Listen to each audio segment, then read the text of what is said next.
মানুষটা গেলা হই এই টাইমে তো কোনো যাওয়ার কথা না। দোকানে গেলে আরো সমস্যা, আবার যদি মারি দিন। আল্লাহ কেতা কইতাম রে বাল্লা, বুঝলাম না।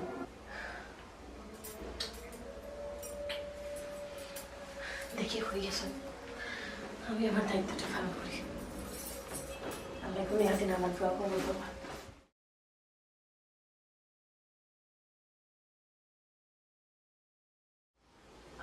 আপনি কেন আমার কি তা তুমি লাগে নয় আদর্শ চিনছো না?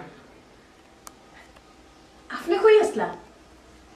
মসজিদ নামাজ ইসলাম ফজর নামাজ পড়ে এলাম। আপনি নামাজ পড়ছেন?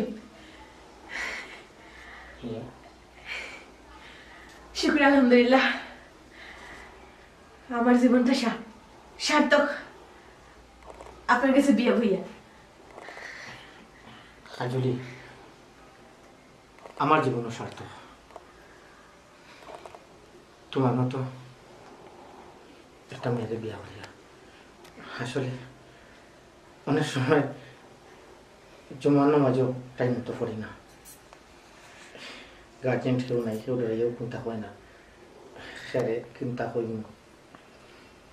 কিন্তু একটা জিনিস বুঝলাম না, তুমি তোমার শাসন করছো না, বলছো আমি তোমারে বিভিন্ন সময় বান্ধি হইরাম, চাকরানি হইরাম, কতটা হইরাম হই, কিন্তু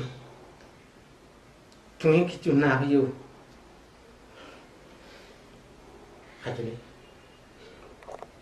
আসলে আমি খুব কষ্ট দিছি তোমার, কষ্ট দিয়ে। চিনা চিনা ইলা হইবা না, আপনার সেবা করাও আমার কর্তব্য। আমি আমার দায়িত্বতে কি করছি, আল্লাহর কাছে লাখ লাখ শুক্রিয়া। আল্লাহ যে আমার দোয়া কবুল করছেন। আমি দিন রাত 24 ঘন্টা আল্লাহর কাছে কি দোয়া করতাম, আল্লাহ তাদের বালা ফতে আনুকা, তাই যেন সমাজে 8-10টা মানুষ জেলা চলে ওলা চলকা, খারাপ ফোর থেকে বিরত থাকুকা, 5 ওয়াক্ত নামাজ পড়ুকা। হ্যাঁ তুমি আমারে, আমি তোমার কাছ থেকে অনেক জিনিস শিখছি, কিন্তু আমার লগর বক্কর তার দায়িত্ব আমার। আমি জানি জোর করিয়া কোনো জিনিস হইতো নাই, মায়া দিয়া তিলে তিলে বিভিন্ন বালা বুদ্ধি দিয়া সুপরামর্শ দিয়া অনেক জিনিস করা যায়, যা আমি তোমার কাছ থেকে শিখছি।